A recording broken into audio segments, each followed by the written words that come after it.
Hello everyone, myself Adarsh Pandey. I would like to teach you the subject refrigeration and air conditioning RAC. Polytechnic का जो fourth semester का हमारा subject है RAC refrigeration air conditioning का जो पहला chapter है हमारा वो है फंडामेंटल रेफ्रिजरेशन। तो आइए मैं आपको फंडामेंटल रेफ्रिजरेशन के बारे में कुछ जानकारी दे दे रहा हूँ। तो फर्स्ट चैप्टर जो हमारा हमें आरएसी का है वो है फंडामेंटल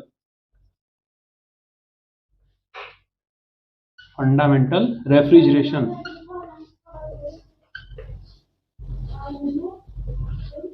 फंडामेंटल रेफ्रिजरेशन।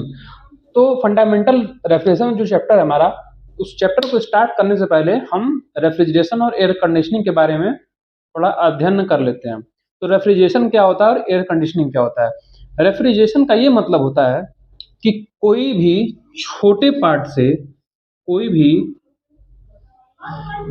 पार्ट से हीट को निकाल के सराउंडिंग में दे देना। जो यहाँ का टेम्परेचर होता है, जो वहाँ का टेम्परेचर है, वो उसको बाहर निकाल के ये सराउंडिंग है, सराउंडिंग किसी छोटे पार्ट के टेम्परेचर को निकाल के सराउंडिंग में दे देना। और यहाँ पे जो ऑब्जेक्ट आप रखेंगे वहां आपको उस ऑब्जेक्ट पे फ्रीजिंग का अनुभव होगा, जमाव का अनुभव होगा। तो इसे हम रेफ्रिजरेशन कहते हैं। एयर कंडीशनिंग क्या होता है कि जो एयर कंडीशनिंग होता है वो किसी बड़े एरिया में होता है। एयर कंडीशनिंग होता है बड़े एरिया का जो टेम्परेचर होता है, जो बहुत बड़ा एरिया होता है, उसके टेम्परेचर को ये बाहर सराउंडिंग में निकाल देता है। टेम्परेचर को तो बाहर निकालेगा ही, साथ में साथ ये एयर को भी बाहर निकाल देता है। एयर को बाहर निकाल के फ्रेश एयर को रूम में या किसी कंटेनर में प्रवेश कराता है, फ्रेश एयर को। रेफ्रिजरेशन क्या था? रेफ्रिजरेशन में था किसी पर्टिकुलर क्लोज्ड वेसल या क्लोज्ड कंटेनर कोई, उसके टेम्परेचर को ये निकाल के सराउंडिंग में दे देगा। लेकिन ये हमारा जो एयर कंडीशनिंग होता है, एयर कंडीशनिंग में टेम्परेचर को तो डाउन करेगा ही, साथ ही साथ वो एयर को भी फ्रेश करेगा। जिसे हम घर वगैरह में एसी का प्रयोग करते हैं तो हमें बाहर की टेम्परेचर से अंदर का टेम्परेचर काफी ठंडा महसूस होता है और एयर भी इसमें फ्रेश एयर का प्रवेश होता है। तो ये हमारा हो गया एयर कंडीशनिंग। ठीक है।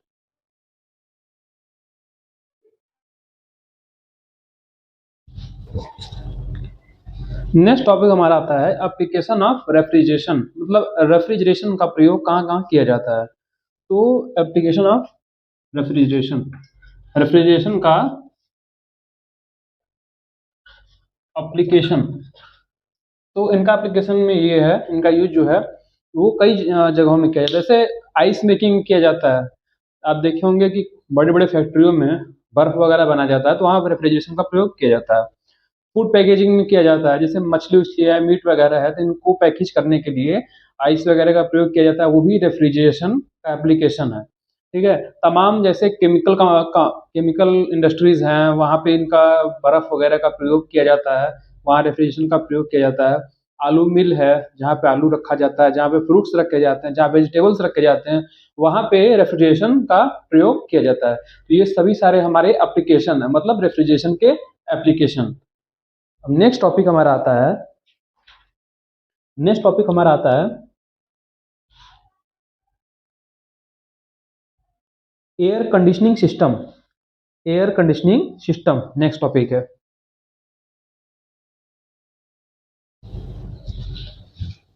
एयर कंडीशनिंग सिस्टम में हम एयर के थर्मोडायनेमिक जो प्रॉपर्टी होता है एयर का, हम उस पर कार्य करके डिफरेंट कंपोनेंट के को यूज करके हम थर्मोडायनेमिक प्रॉपर्टी पे कार्य करके एयर को हम कंफर्टेबल बनाते हैं। जैसे एयर का जो है वो टेम्परेचर पे कार्य करेंगे हम, ये थर्मोडायनेमिक प्रॉपर्टी है। ठीक। दूसरा हो गया हमारा ह्यूमिडिटी। इन पे कार्य करके, ये थर्मोडायनेमिक प्रॉपर्टी हमारा है, इन पे कार्य करके हम एयर को और अच्छे से कंफर्टेबल बनाएंगे। ह्यूमिडिटी ऐड कर देंगे, अगर हवा में नमी रहेगी तो हमको काफी अच्छा फ्रेश महसूस होगा। टेम्परेचर अगर डाउन है एयर का तो हमें काफी अच्छा ठंडक महसूस होगा। काफी फ्रेशमेंट महसूस होगा। अगर एयर का टेम्परेचर बढ़ा दिया जाए तो आपको ज्यादा ही गर्मी लगने लगेगा। ठीक है, तो एयर जो कंडीशनिंग सिस्टम होता है, इसमें हम डिफरेंट कंपोनेंट, कंपोनेंट का मतलब ये है कि जैसे उसमें फिल्टर का प्रयोग किया जाता है रेफ्रिजरेशन को मतलब प्यूरिफाई करने के लिए या फिल्टर करने के लिए, और वहाँ पे फैन का प्रयोग किया जाता है, और इवेपोरेटर का, कंडेंसर का, और जैसा हमारा है ये कंप्रेसर का, इन सब चीज का, ये सब कंपोनेंट है, इन सब चीज का प्रयोग करके हम जो एयर की थर्मोडायनेमिक प्रॉपर्टी होती है, जैसे ये टेम्परेचर, ह्यूमिडिटी है, इन सबको हम अपना मतलब कि कंफर्टेबल, एयर को कंफर्टेबल बना लेंगे इन सब का यूज करके। थर्मोडायनेमिक प्रॉपर्टी पे हम कार्य करेंगे और डिफरेंट कंपोनेंट की मदद से, और जो प्रॉपर्टी है हमारा एयर का, थर्मोडायनेमिक प्रॉपर्टी, उसको हम कंफर्टेबल एयर बना लेंगे। नेक्स्ट टॉपिक हमारा आता है unit of refrigeration. Unit of refrigeration, तो जो यूनिट होता है रेफ्रिजरेशन का, उसे हम टीआर से डिनोट करते हैं। टीआर होता है ton off refrigeration. So unit of जो रेफ्रिजरेशन होता है, ये क्या कहता है कि amount of refrigeration produced by the uniform melting of 1 ton of ice at 0 degree Celsius in 24 our.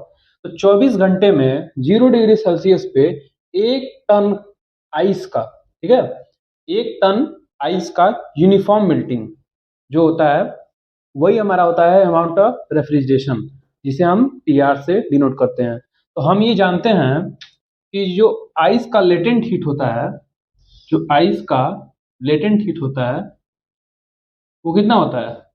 335 kilo joule पर केजी होता है। ठीक है, तो 1 TR is equal to 1000 into 335 KG in 24 hours. ठीक, इसको जब आप सॉल्व करेंगे तो आपका 232.6 किलो जूल पर मिनट आएगा। 1 TR is equal to 232.6 kilo joule per minute. परंतु ये प्रैक्टिकली रॉन्ग है। ठीक है, जो प्रैक्टिकली राइट होता है, जो प्रैक्टिकली राइट है वो क्या है? जो हमारा प्रैक्टिकली राइट है वो ये है, जो प्रैक्टिकली राइट है वो 1 TR is equal to 210 kilo joule per minute. ठीक है, ये हमारा प्रैक्टिकली राइट है। इसको आप कन्वर्ट करेंगे तो 1 TR is equal to 3.5 kilowatt, या 1 TR is equal to 3.5 kilo joule per second. ये हमारा है यूनिट ऑफ रेफ्रिजरेशन। ठीक है, ये हमारा है 1 टीआर, 1 टन ऑफ रेफ्रिजरेशन में 3.5 किलो जूल पर सेकेंड होते हैं। ठीक है, जो हमारा नेक्स्ट टॉपिक है वो है रेफ्रिजरेशन इफेक्ट। रेफ्रिजरेशन इफेक्ट क्या होता है? तो रेफ्रिजरेशन इफेक्ट जो होता है वो amount of heat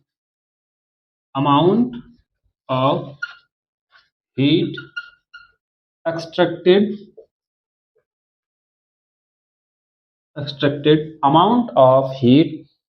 amount of heat extracted in a given time from a refrigeration system, in a given time from a refrigeration system,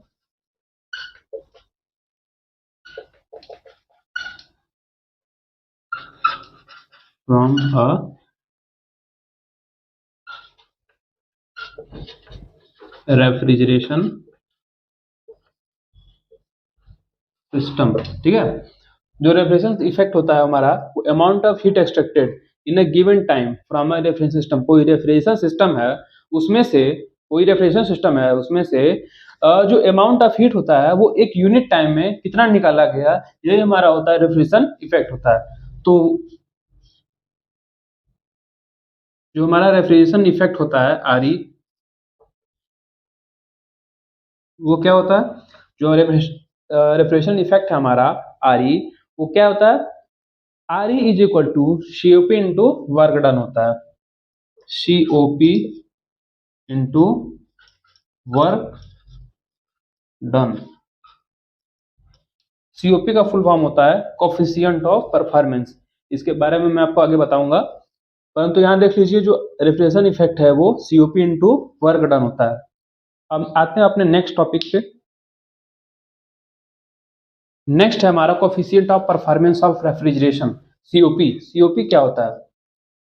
what is COP? Coefficient of performance of refrigeration. तो COP क्या होता है? It is the ratio, ये ratio है, it is the ratio of heat extracted from the refrigeration to the work done in the refrigeration. जो COP हमारा होता है वो हमारा है नेट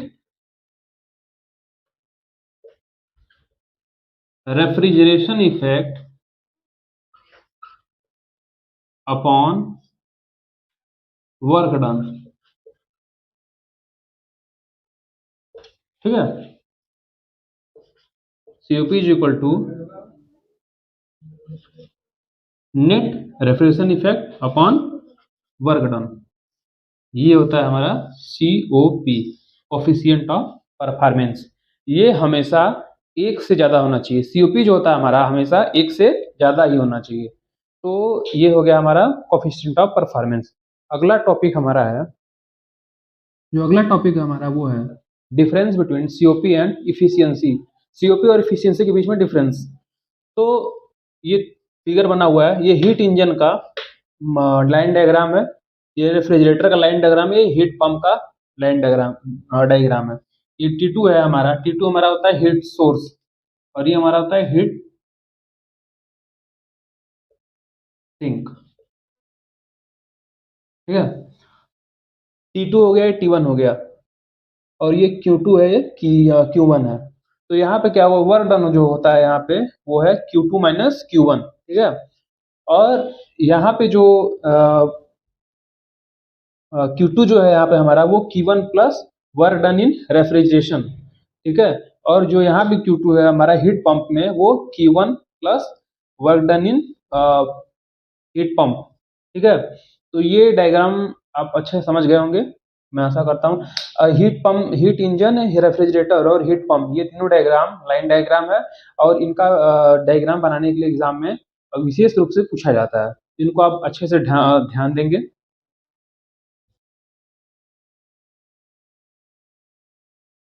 अब आते हैं डिफरेंस पे, सीओपी और इफिशियंसी के डिफरेंस पे। तो सीओपी तो सीओपी है, इफिशियंसी को हम एटा से डिनोट करते हैं। ठीक है, एटा। सीओपी क्या होता है? Coefficient of performance. और इफिशियंसी क्या होती है?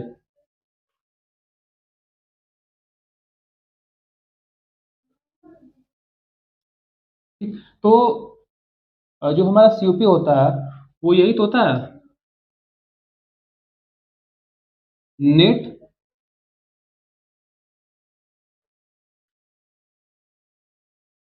Refrigeration effect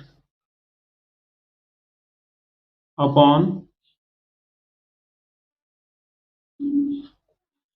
work done. देखिए जो हमारा सीओपी और इफिशियंसी में डिफरेंस है वो ये है कि सॉरी एक मिनट, डिफरेंस ये है कि जो सीओपी होता है वो इफिशियंसी का रेसिप्रोकल है। जो सीओपी होता है वो इफिशियंसी का रेसिप्रोकल है। सीओपी इज इक्वल टू 1/एटा, यही रिलेशन होता है। यह रिलेशन को मैं आपको प्रूव करके दिखाने जा रहा हूँ। ठीक है,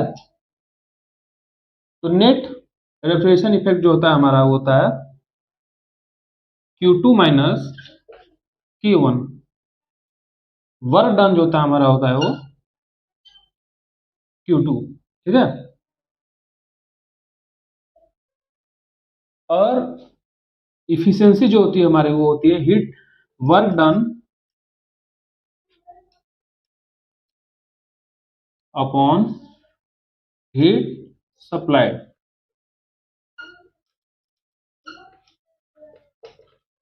work done upon heat supplied. तो सीओपी क्या था? सीओपी हमारा था Q1 upon Q2 minus Q1, या तो Q2 अपॉन हमारा वर्क डन है वो है Q2 माइनस Q1, और जो इफेक्ट है हमारा वो है Q2। ठीक है।